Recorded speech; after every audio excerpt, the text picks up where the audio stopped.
Hi there, I'm Stan Baker, one of the hosts of CircleForum, along with Shelley Steele and Steve Young. And this, our 10th and final episode on this topic of attendance research through a restorative practices lens. We discuss how severe absenteeism requires a community response. Schools can't go down this attendance road on their own for the most severe and chronic absenteeism. It takes a village to raise a child, and it takes a village to get a child to attend school. I think it's important to understand and learn more about severely chronic attendance concerns because it can help you look for community responses to address the complexity of the reasons behind the student absenteeism. Now, when I talk with educators about absenteeism, they jump right to how to deal with the Tier 3 severely chronic students who are absent. And if that's you, then this podcast is for you because it can help you to recognize what you can and can't do alone and what you're going to need a whole community to help you with.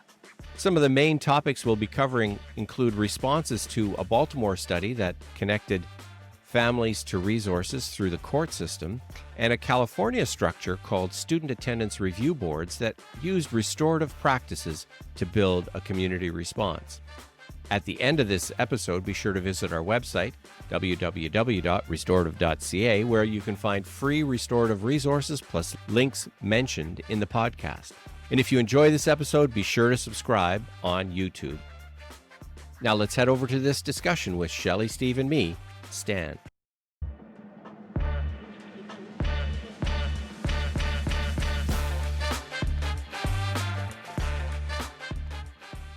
On Tier 3 interventions. This is for students whose attendance is really chronically bad, is showing that we need to make attendance a community issue.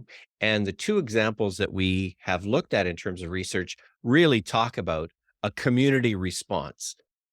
In Baltimore, a program, and in California, a program. So let's talk a little bit about what those community responses are and how we might be able to use those from a restorative lens. It absolutely needs to be a community response.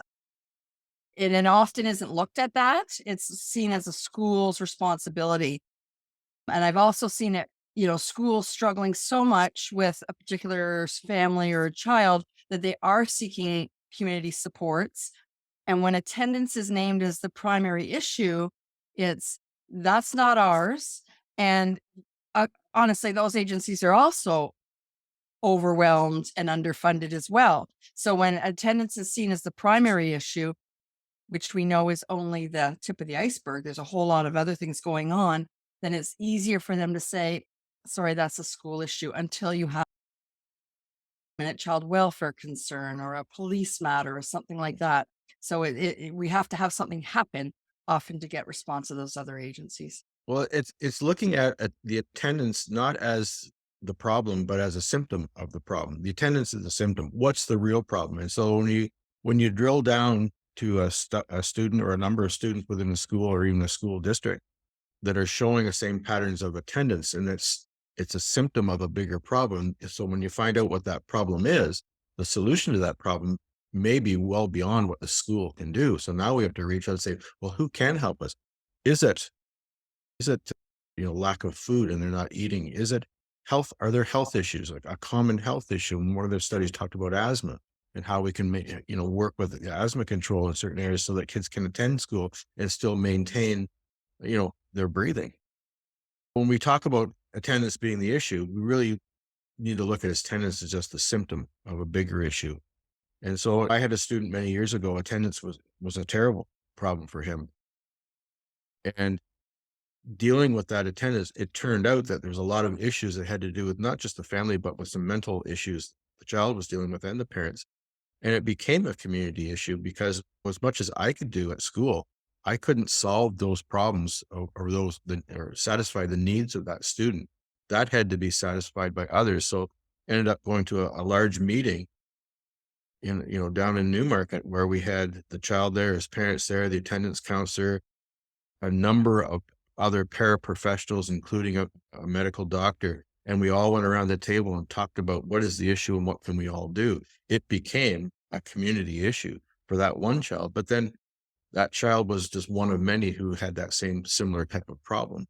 And so if we had approached every one of the children who were experiencing that same issue in the same way, we could have really made some headway. But it really came down to, look, you tell me what to do and I'll do the best I can at the school level, but the ball's in your court to really change what's going on here. What I found interesting in the two studies is the one in Baltimore said it had limited impact on attendance. What it did is connect families to resources. The other study talked about the improvement in the non-academic outcomes, which then led to the academic, improvement in academics. But that was a case model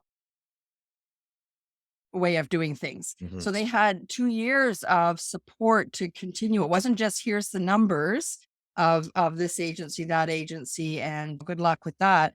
There was actual case management going on. So continue to have supports, or navigating systems, as we know, is one of the most difficult things. So giving people phone numbers is not particularly helpful if you're struggling already. Mhm. So they need that help with navigation. So the difference between the two was that you had somebody doing case management beyond just an initial meeting.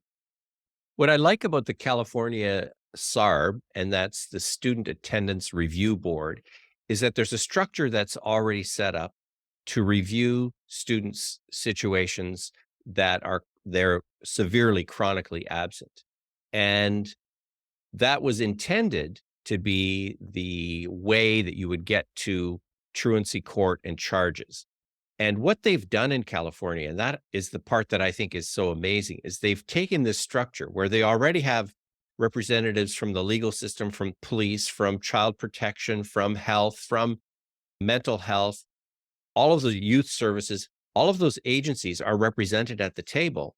And they've actually used a more restorative approach to ask the questions about, so what's happening with this? What do you think about it? How can we work together? And what do you think we can do to address this problem?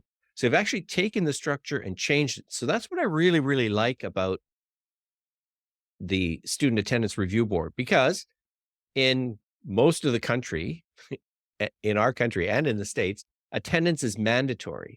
And if it's mandatory, then we need to do something in terms of the community response to this too. But I think that one of the struggles I think that I'm hearing and seeing in schools is that schools are also, and school districts are not really willing to share their data in terms of how bad the situation actually is. Well, true. And also when we do share attendance data, there's not a lot to it.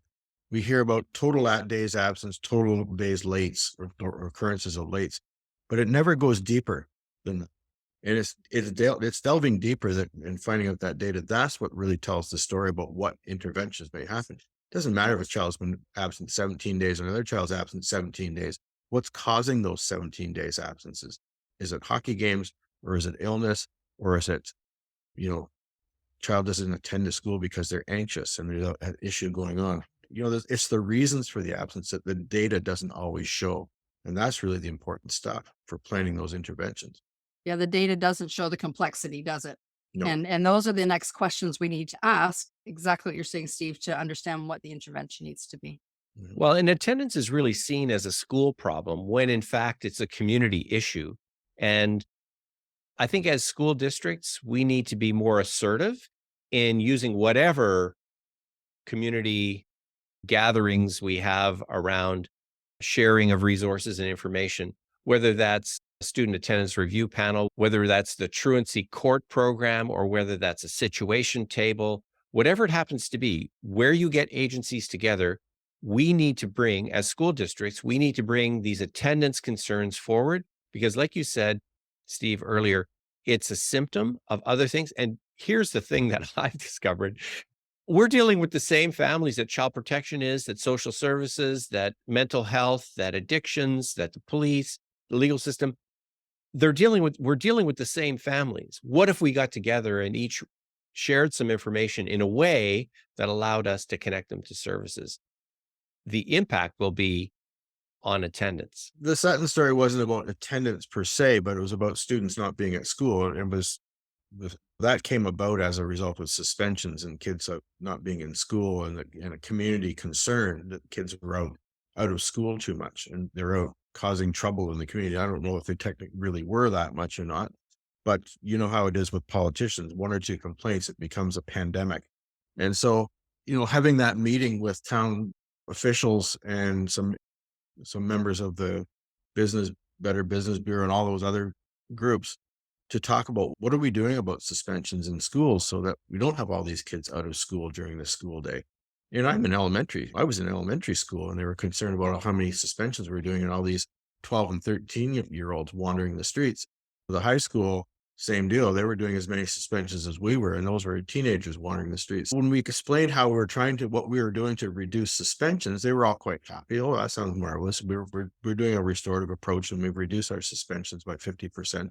They were all quite appreciative of that. But then when I flipped it on them and said, but what are you doing as a town so that kids are occupied and that they're not wandering the streets?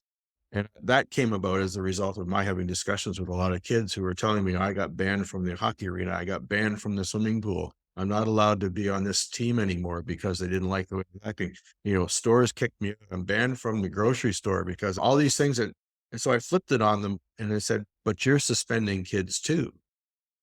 And I said, so we all need to work together to figure out how to keep these kids occupied.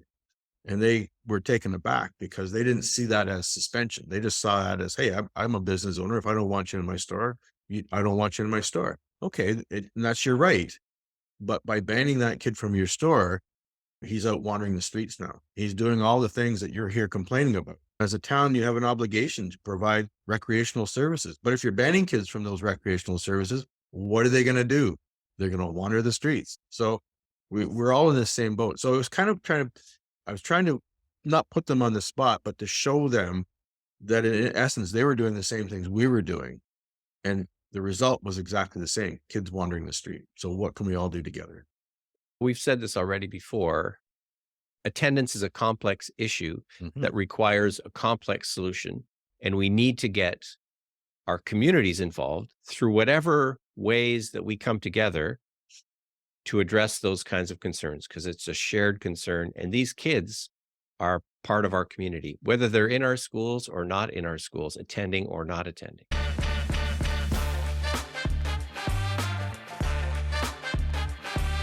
Now, this is our last in a series of podcasts where we look at attendance research through a restorative lens.